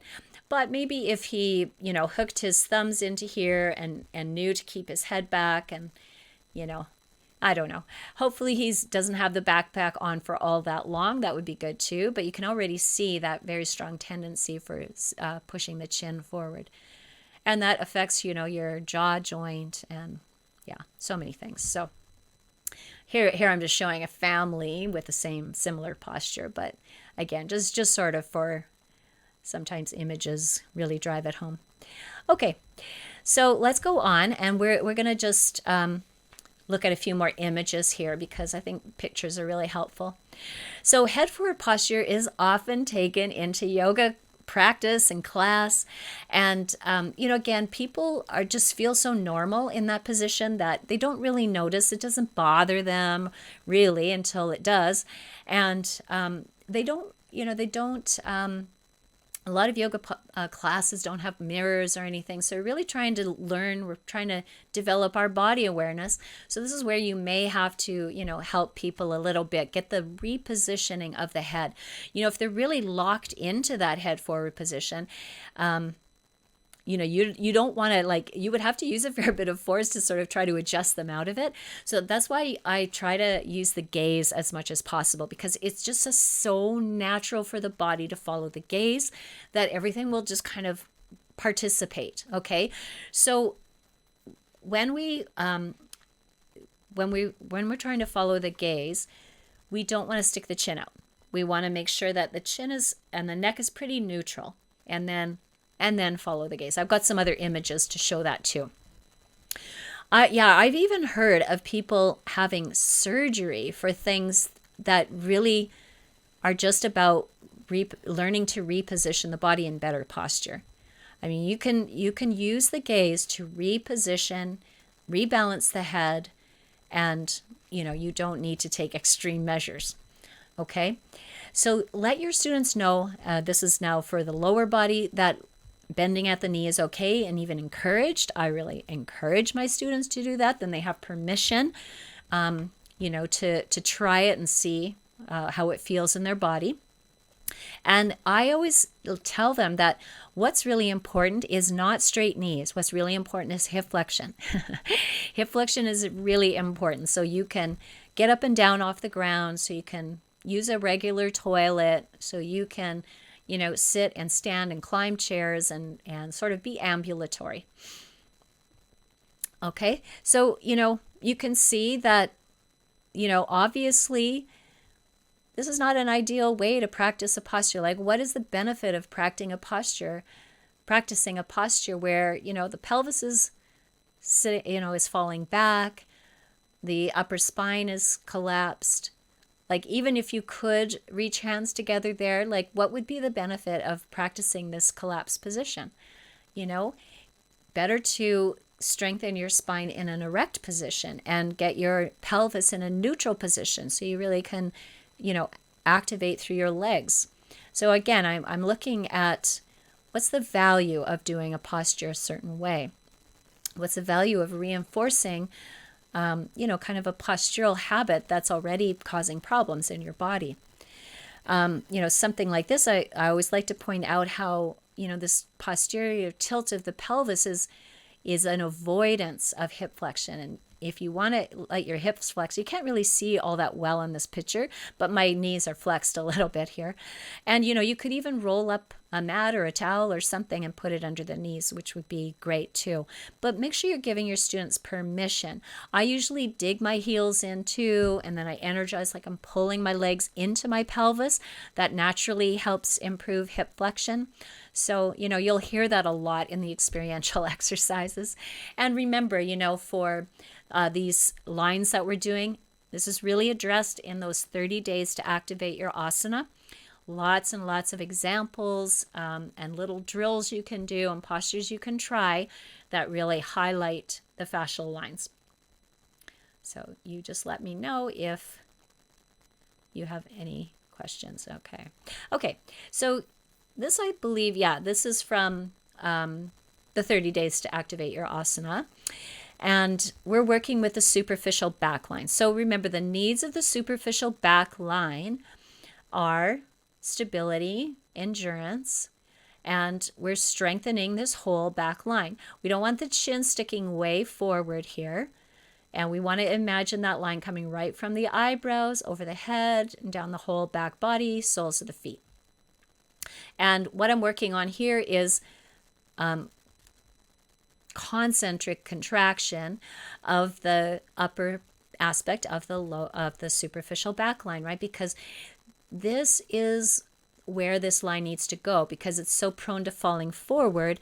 We need to do lots of back extension, upper back extension especially, not really lower back extension. That's not necessary, but this upper back extension. So here's a couple of, a variety of ways of working on that. Regular little cobra, sometimes people rely on their arms a little too much. It's fine, especially if they're really using their back. But if you take the hands away, it doesn't have to be a big action. It's lots of work. So good, though, for the upper aspect of the superficial backline. And here's just another version. I like this too, even though it is involving the arm lines as well. You still get that feeling of really strengthening the upper aspect of the line. So I think this is a really valuable posture for the superficial backline as well, keeping the chin ever so slightly tucked. And then this kind of looks like we're reaching back for bow pose. I call this airplane tail pose. A lot of classes, I will do this pose first, and then we may go back to it and do bow pose, where we actually do connect the hands to the insteps or ankles or whatever. But this pose is a back body pose, whereas bow pose, where you are binding, is really a front body pose, because you're pushing your feet into your hands and you're keeping your front body active. Well, here you're activating your back body. So you're pressing your heels to the sky, you're activating your hamstrings, you're activating your back extensors, chin is tucked, really strengthening for the upper aspect of the superficial back line. So these are some easy postures to put into classes. A lot of people can do them too, right? They're lying on the floor, so there's no real balance challenge to that. They're just activating the lines. So that's sometimes good to just work with, without balance challenge. We just keep a mechanical advantage so we can just feel that line and work with that line, develop some proprioception, develop that awareness. And now here we have I love these side bending poses like Trikonasana and Half Moon, even moon pose, where you're just standing on both feet and bending the body to the side. But here's where I wanted to kind of draw your attention to what happens when you look down the body. So again, the body will follow the gaze. So here Peter is looking down his body, and what happens is he's got a pretty solid foundation, but his upper body just follows him there. And you can see that if he changes where he's placing his gaze, now he's looking slightly upward, he's able to, his body will just literally follow him there. So hopefully you've had a chance to experiment with that in your classes on your own, and probably noticed that a long time ago. But, this is really important. And I just love Kathy. She's just hanging out here, doing her thing, leaning into her back body. You can really see that she's doing that. She's really pressing into her back body, arches lifting. But I had Peter demonstrate what happens when you look down versus when you have a more neutral gaze, or you help your body by looking slightly more forward or slightly more upward, can help you find that upper back extension. This is his upper back extension. He's gone into flexion here, and here he found the extension again. So that's an easy, again, using your gaze. Much better than me taking him and moving him somewhere.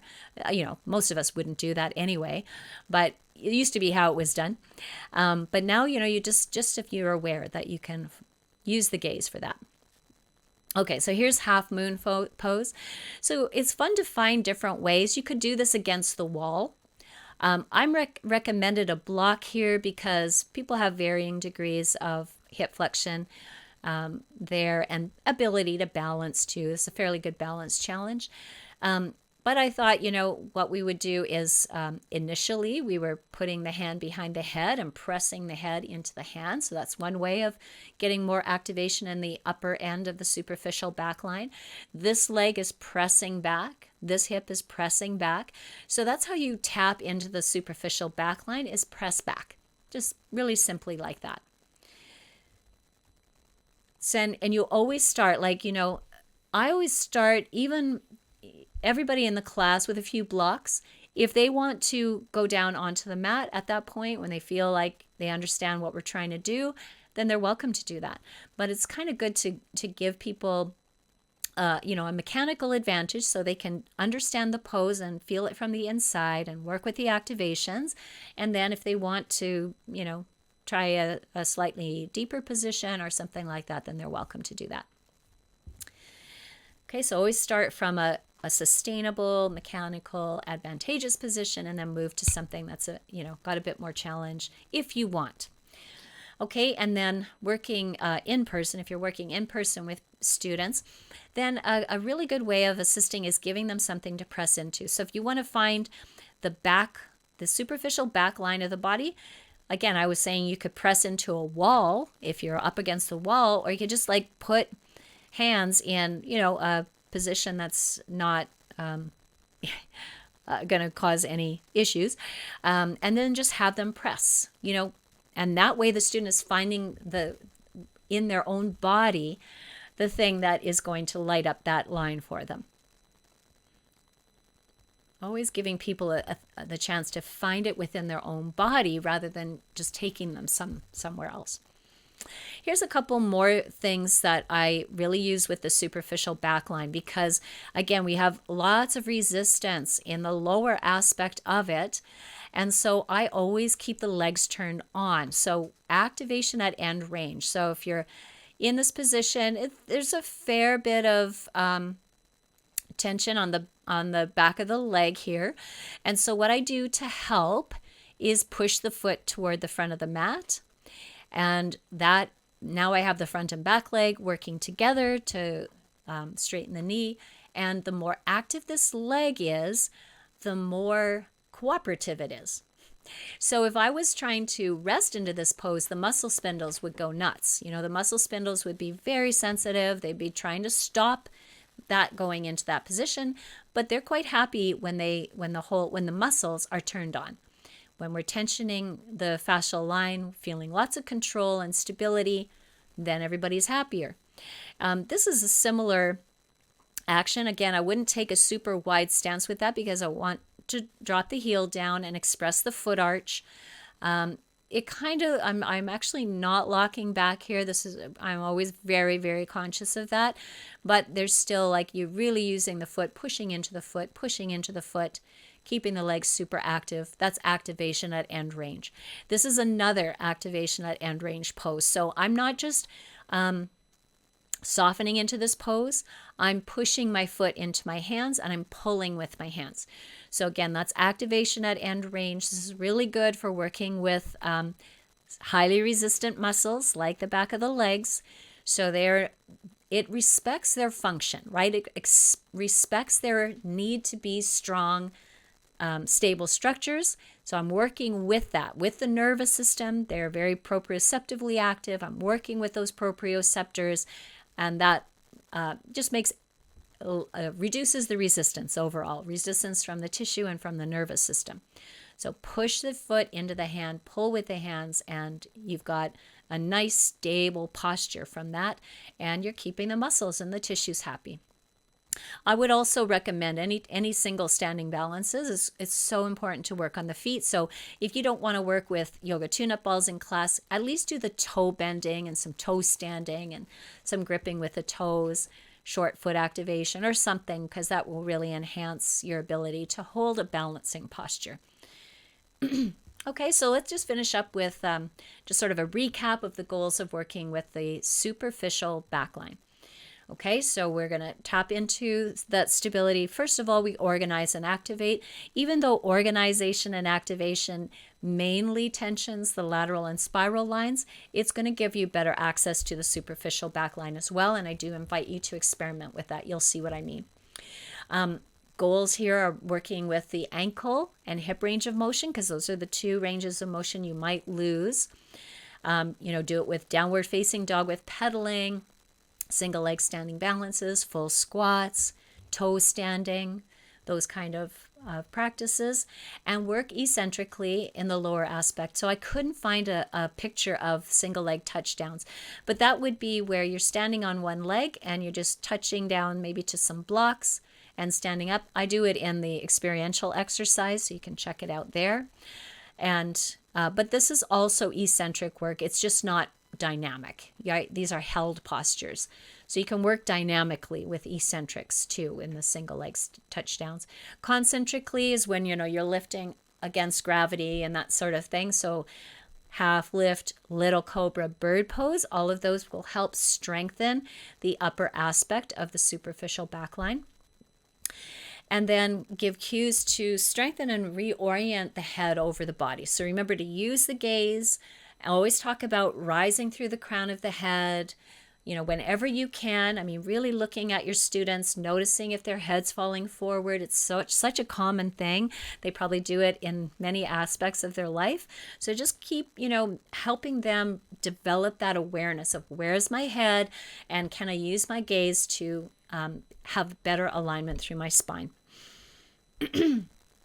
Okay, and then, myofascial release or yoga tune-up, ball rolling, and that kind of thing really helps proprioception. So, you can use those on the feet. You can also use it on those little muscles at the back of the head. It feels really good. So that kind of thing. And in the lesson, the group coaching call lesson on the nervous system and proprioception, I showed you a bunch of postures too, where you're using eye movement to challenge your balance. So if you're in a single leg standing balance, let's see. I may not have anything here. I don't think I do. Rats. Yeah, I don't. Okay, so even here. Oh yeah, and I wanted to actually mention here too, like this is the difference between this pose and this pose. This I'm collapsing into my soft corners. My arch is down, my knees falling in. I'm going to be pulling up on this leg. So here, I'm using my superficial back line here. I'm really leaning into my back line, pushing that foot into my hand so that I've got, this is activation at end range here on this front foot. So I'm really tapping into the strength of my superficial back line and I just zing it up. Now, if I was letting my foot come behind me, using my hands to touch down and come up, again, I do this in the experiential exercise. Yeah, that's sort of movement. It's dynamic, eccentric movement. And that is a really great way to work with your superficial backline. Really improves balance. It's a really good balance challenge. So I do highly recommend it. So if you haven't already seen the experiential exercise for the superficial backline, there's a bit of talking at first because it's I'm sort of introducing how we're going to be working with the line and stuff, but then there's some really juicy things to work with there. And then day 10, 11, and 12 is very specifically on this is the 30 days to activate your asana. 10, 11, and 12, I really go into, how to feel the superficial back line and work with more moderate postures and then sort of give yourself some challenges for working with the superficial back line. So I hope you give some of those things a try, and I'm always interested in your comments about that stuff. So that's it. That's all I've got for you. And it's only 6 minutes after 2. Yay. So, Denise, that picture, the top picture there of you binding. Yep. The way you're standing, is that not the same way you would be standing if you were standing in posture I mentioned earlier? Well, this knee would be bent, right? Okay, but if you stood up and bent it, it's the same posture. I probably would have this foot forward a little bit more, because otherwise the knee would come out over the toe. But as far as what's going on here, it's similar, but I know it's kind of an optical illusion, but, well, maybe not that. But what's not obvious is that if my torso is standing up like that, then this hip is in flexion. No, sorry, right now it's in, Okay. right now it's in flexion. Flexion. Okay. But if my torso was up, it would be in extension. Yeah. So that is quite a difference at the hip and pelvis. Yeah. We have a lot of hip flexion. I mean, naturally, if you still have it all. We don't have very much hip extension at all. We have very little hip extension. Lots of hip flexion. Okay? So, but the challenge, even in this posture, it's still a challenge to keep your heel down and, not lock back, and to keep the organization and activation. It's still a challenge. Yeah. But I don't find the stress nearly as much as I would like in Warrior One. So, yeah. I mean, I really hope that working with the fascial lines is going to make a lot of sense to you. When we talk about, like, it's just the first line. So next time I'm going to talk about the superficial front line, and then we'll sort of see how the lines play off against each other, because the next two lines after that are the lateral lines and the spiral lines, and there's two of each of those. So they already play off of each other. And then we'll work with the deep front line, and that deep front line is kind of sandwiched between all the lines. It's sort of the central line. So, they all kind of play their part in this tensegrity structure, right? So you never, even though you might be focusing on one line at a time, all of them are playing into what you're doing.